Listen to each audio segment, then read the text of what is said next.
Welcome to our informational web series covering all things social media and internet safety. Safe City Mississauga is a crime prevention organization established in 1992 to help reduce criminal opportunity and criminal victimization in Mississauga.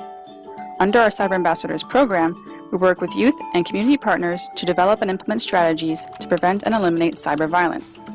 In this series, we will cover today's most used and popular apps among youth to help you connect with your child, as well as highlight key community resources and organizations.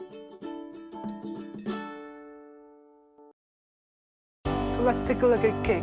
So Kik lets you connect with friends, groups, and the world around you. Unlike many apps, Kik doesn't use phone numbers. It uses usernames. Adding your phone number is optional, and using contacts on your phone is very optional also.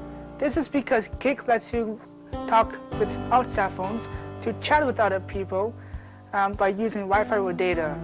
Though you have to be 13 to use this app, so they won't want your birth date.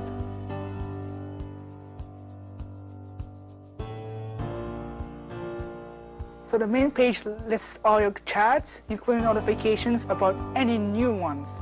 If you click on a gear icon, it takes you to the settings. This is where you set your profile picture, change your username, password, and view notifications and privacy settings. So clicking on a magnifying glass lets you search for users by their username or name. You can also add people by accessing your contacts list. There's also the Kik code.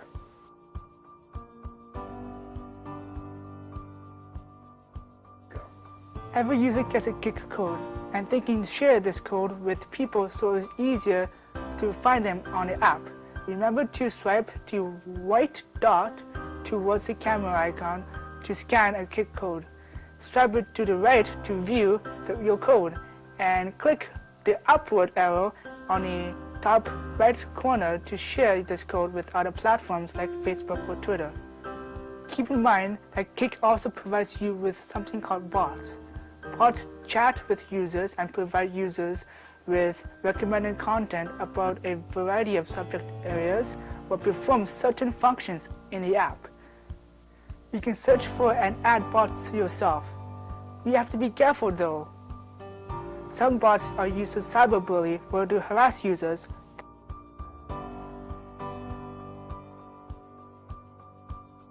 When you find a user you want to chat with, just click on Start Chatting to open a new chat. When you receive a chat request, you can choose to ignore it or start chatting.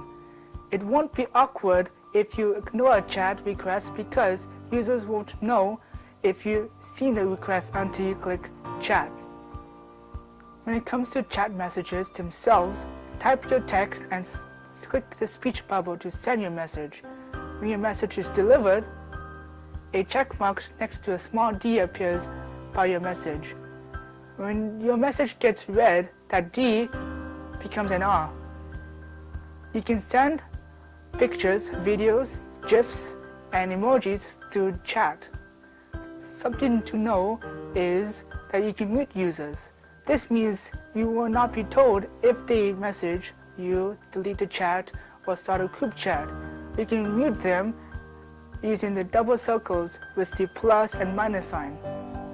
Meanwhile, in a group chat, all members send and receive messages to each other, but you can still have private chats between the group members on your regular chat.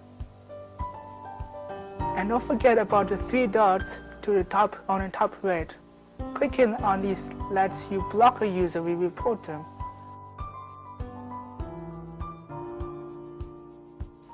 In the bottom right of the screen, there's a globe. This is a list of websites for you. So you don't have to leave the app to access these websites. You might notice there's three dots in the bottom left. Clicking on these dots lets you share a link on Kik with another user, open the link to send through text or a different app. When you're done looking at your link, just click on the X and you'll go back to the chat.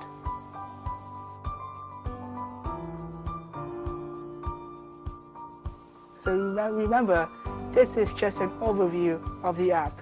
Make sure to do your own research to ensure that you understand how it works. One of the best things you can do is talk with your child about how they use the app through an open and honest conversation.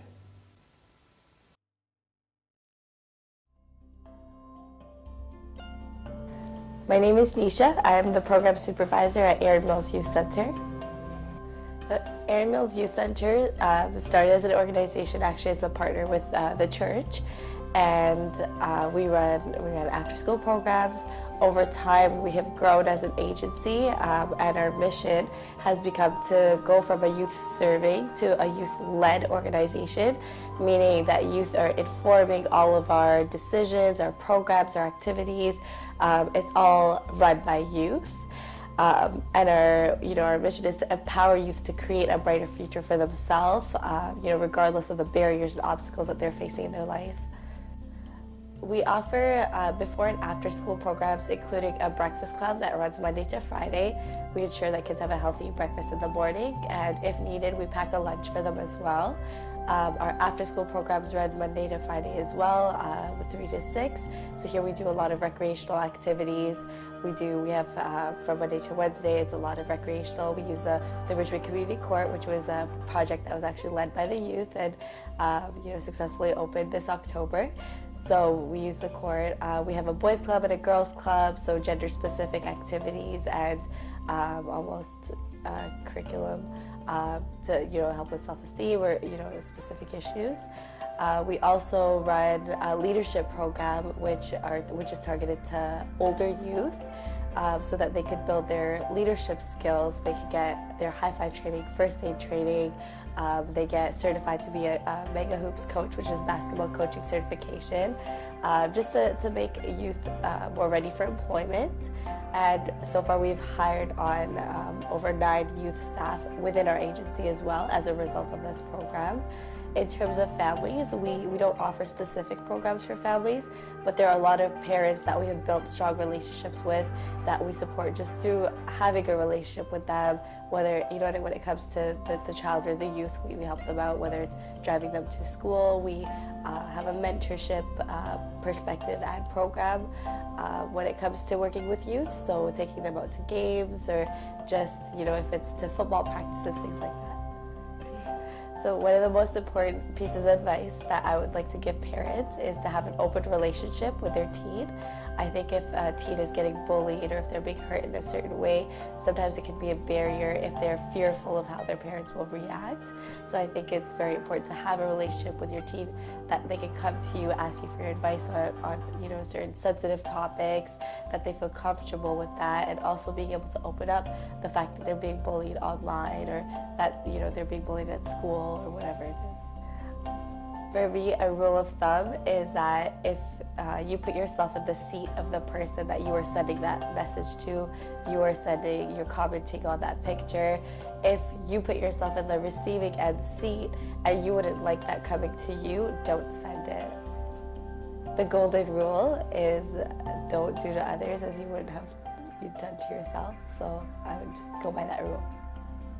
So our office is located at the Erin Mills United Church. It is in the basement at 3010 The College Way in Mississauga. We actually offer our programs and services in the community through schools and community locations. So if visitors did want to drop by, we would welcome anyone to schedule a visit with us, just because we're in and out of the office at various times during the week. But we are here Monday to Friday. So we have a new site that is up and running. It is emyc.ca. You can go there to find all the information about our programs, for volunteer opportunities, newsletters, things like that. We also have our account on all of the social media like Instagram, Twitter, Facebook. Just follow Erin Mills Youth, all lowercase, no spaces, and you can see all up-to-date pictures and news. We also have Snapchat, which we let a lot of the youth take control of, so that's really fun. If you have Snapchat, you can follow us on that as well.